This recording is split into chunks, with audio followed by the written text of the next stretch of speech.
5 frequently asked questions about Janaba bath. 1. How many times do I need to wash or wipe over the limbs during ablution?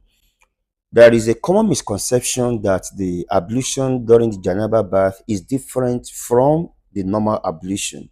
And so you see people many times talking about wiping or washing the limbs once for Janaba bath, just one time, not twice, not thrice. This is not correct. And the evidence for this is the hadith of our mother Aisha radiallahu ta'ala anha, who said that whenever the Messenger of Allah sallallahu alayhi wasallam takes the Janaba bath, he performs ablution in the same manner that he does for Salah. Tawadda'a mithla wudu'ihi li Salah. The Prophet's normal ablution for Salah is washing or wiping over the limbs once, twice, or thrice, as exemplified in another hadith by Uthman bin Affan radiyallahu ta'ala anhu. So, when you perform ablution during Janaba bath, you can wash or wipe over the limbs once, twice, or thrice all through. In fact, if you like, you can alternate the numbers. You could wipe or wash some limbs once, some twice, and some thrice. This is valid for Janaba bath. 2. Can I add liquid disinfectant to the water for Janaba bath?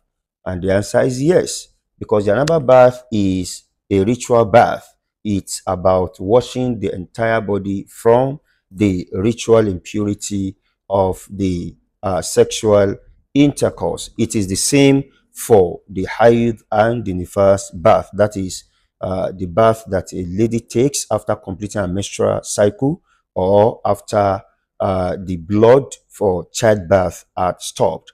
So one can decide to add disinfectant like Dettol to the water meant for the Janaba bath. But mind you, it will not be the same water you perform ablution with, which means that after washing your private part thoroughly at the beginning of the Janaba bath, you perform the full ablution as it is required. Then you can add the disinfectant to the water and then you wash your entire body with it. So this is also valid. 3. Can I use soap and sponge to take my Janaba bath like I do for regular bath? And the answer is yes.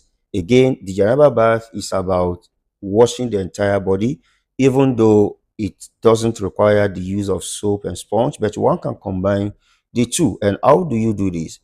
Having washed the private part thoroughly and performed ablution, you are expected to pour 3 scoops of water with your hands on your head, and then you pour water on your entire body. So in case you want to use soap and sponge, you may wish to start by rubbing your body with soap at the beginning of the bath, so that by the time you are washing the body, then you just need the sponge to brush your body.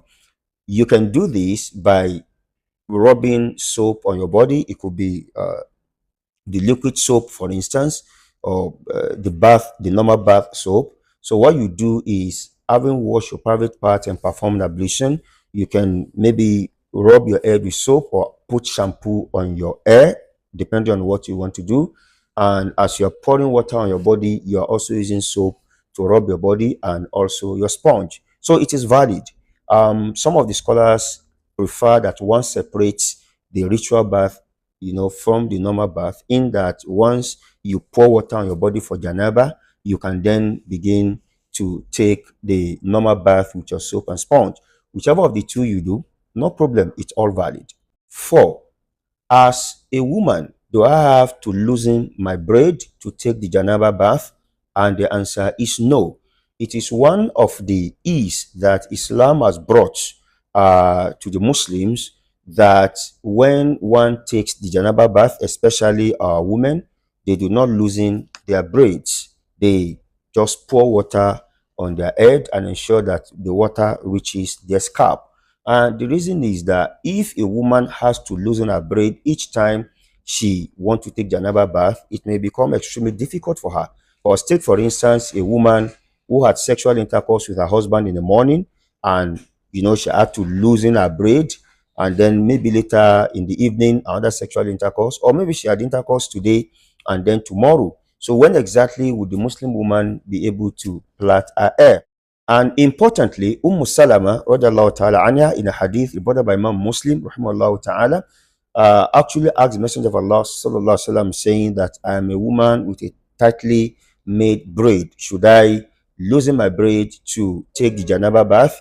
And Prophet sallallahu alaihi wasallam said, no, it suffices you to pour 3 handfuls of water on your head. So the woman does not need to loosen her braid to take the Janaba bath. It is the same thing for the Haid bath post a menstrual cycle, as well as the Nifas bath post the cessation of the child, the blood from the child bath. And 5, what happens if the ablution made during the Janaba bath is vitiated? Do I need to take another ablution?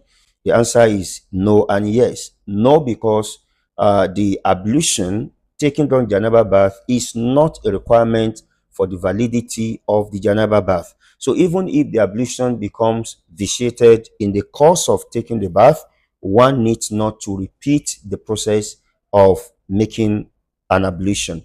However, if one intends to perform salat with the ablution after the bath, then one will need to repeat the ablution once he or she has completed the Janaba bath. So this is why I said no and yes. No, because if you do not need to perform salat with the ablution, you don't have to repeat the ablution. But yes, if you want to perform salat with the ablution, all you have to do is to perform another ablution at the end of the bath. You are not repeating the Janaba bath all over again. Wassalamu alaikum wa rahmatullahi wa barakatuh.